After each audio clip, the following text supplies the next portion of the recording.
নমস্কার দর্শক বন্ধুরা, এম এস ক্রিয়েশন টেক এর পক্ষ থেকে এই চ্যানেলে আপনাদের জানাই সুস্বাগতম। ভগবান শ্রীকৃষ্ণের বিভিন্ন বাণী ও গল্প এই চ্যানেলের প্রধান বিষয়বস্তু।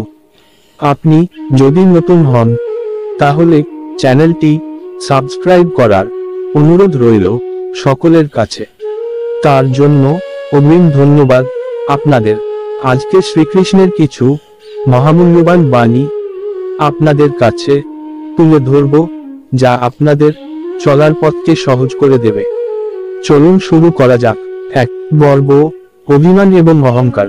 এই তিনটিকে আমরা অনেক সময় একই মনে করি, কিন্তু এটা আমাদের সবচেয়ে বড় ভুল, কারণ এই তিনটের অর্থ সম্পূর্ণ ভিন্নধর্মী। এই তিনটি জিনিসের শুরুই হয় নিজের প্রতি প্রেম থেকে।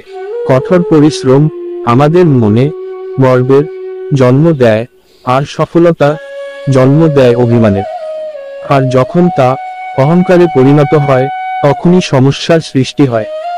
আর জেনে রাখুন, অহংকার কখনো মানুষকে উপরে তুলতে পারে না, বরং অহংকার আমাদের ধীরে ধীরে ধ্বংসের দিকে নিয়ে যায়। 2. আমাদের জীবনের সব থেকে বড় শত্রু কি জানেন? তা হলো রহস্য। আপনার রহস্যই আপনার বিনাশ ঘটাতে পারে, সে আপনি যত বড়ই হন না কেন। তাই নিজের রহস্য কখনো অন্য কাউকে বলবেন না, ওটা আপনার একান্ত ব্যক্তিগত। 3. আমাদের মানব শরীর পঞ্চ ইন্দ্রিয় দিয়ে তৈরি, যা আমাদের সব জিনিস ইন্দ্রিয়গ্রাহ্য করতে সাহায্য করে। যেমন চোখ দিয়ে আমরা দেখি, নাক দিয়ে শ্বাস প্রশ্বাস নিই। কিন্তু কখনো ভেবে দেখেছেন, প্রকৃতি আমাদের দুটো নাক, দুটো চোখ, দুটো নাসারন্ধ্র দিল, কিন্তু জিহ্বা কেবলমাত্র একটাই দিল কেন? কারণ প্রকৃতি চায় আমরা কথা বলি কম, কারণ অধিক কথাবার্তা বাচালতাই অনেক সময় বিনাশের কারণ হয়। 4.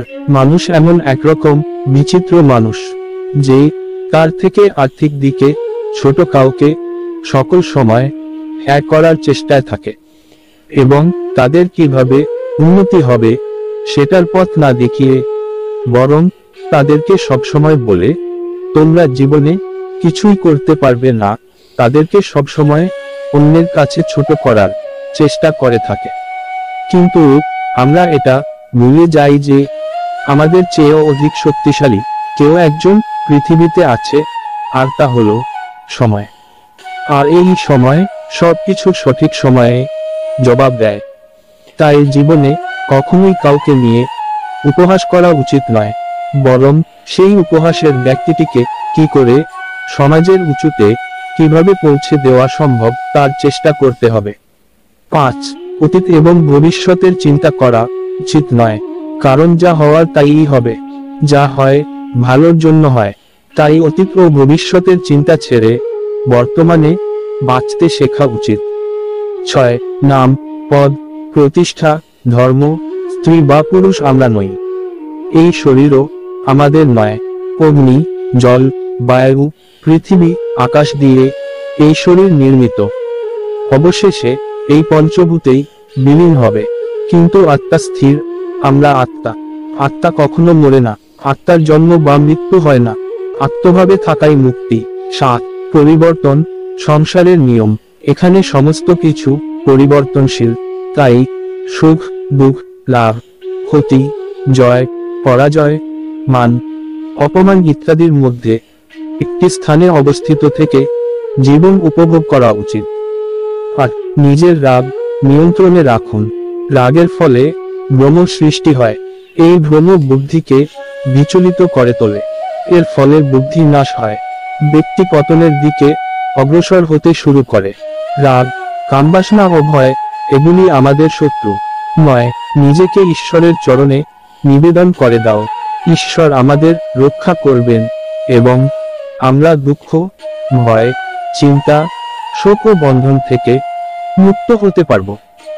10. নিজের দৃষ্টিকোণ শুদ্ধ রাখতে হবে, জ্ঞান ও কর্মকে একরূপে দেখতে হবে, এর ফলে আমাদের দৃষ্টিকোণে পরিবর্তন আসবে। 11. অশান্ত মনকে শান্ত করার জন্য অভ্যাস ও বৈরাগ্যকে নিজের মনে পাকাপোক্ত স্থান দিন। না হলে অনিয়ন্ত্রিত মন আমাদের শত্রুতে পরিণত হবে। 12 আমরা যে কর্মই করি না কেন তার ফল আমাদেরই ভোগ করতে হয়, তাই কর্ম করার আগে বিচার করা উচিত। 13 অন্য কারো কাজ পূর্ণ করার চেয়ে ভালো নিজের কাজ করুন।